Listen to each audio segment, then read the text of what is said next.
de plus simple et facile que de marcher, mais quand on souffre de sclérose en plaques, c'est une toute autre histoire. Et maintenant, grâce à un programme conçu ici à Sherbrooke et à une bonne dose de persévérance sans doute, les gens atteints de la maladie font des progrès phénoménaux.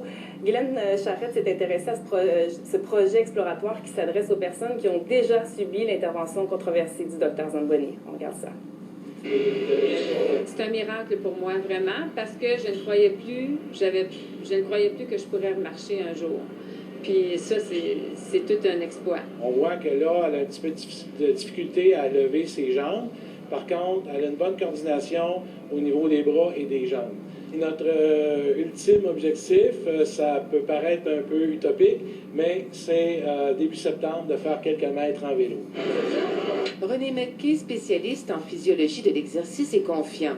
Le projet exploratoire qu'il a mis sur pied en juillet pour des personnes atteintes de sclérose en plaques et qui ont subi le traitement du Dr Zamboni donne des résultats. J'ai recommencé à marcher sans aide, ce qui est fantastique, ce que je n'avais pas fait depuis 7 ans.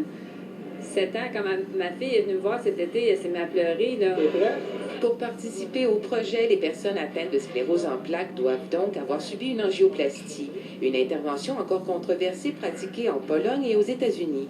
Ça a été le cas pour les 3 femmes du groupe. Gilles Martineau doit subir la même intervention en janvier dans l'État du Rhode Island. La plupart des gens qui ont suivi le traitement Zamboni, si vous voulez, l'angioplastie, la dilatation veineuse, la fatigue a disparu. Alors, c'est sûr que, si vous arrivez et que vous êtes très fatigué, bien, c'est très difficile pour nous de vous amener dans une démarche qui va vous demander un effort.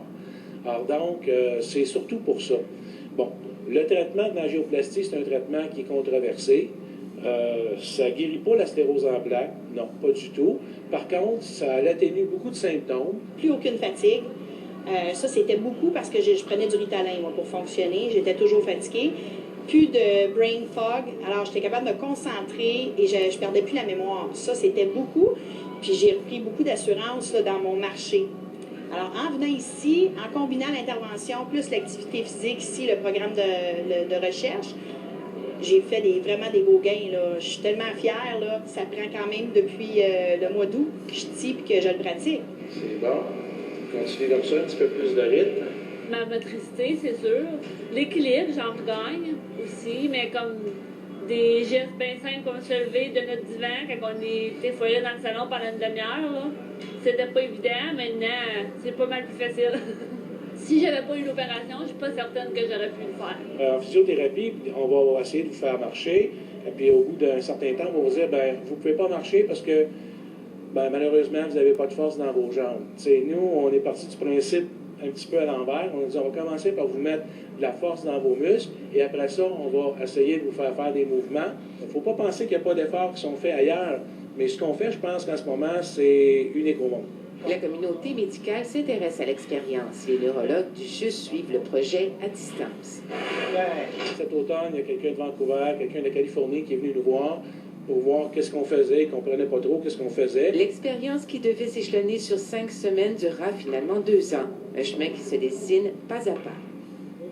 Guylaine Charette, Radio-Canada, à Sherbrooke. C'est bon.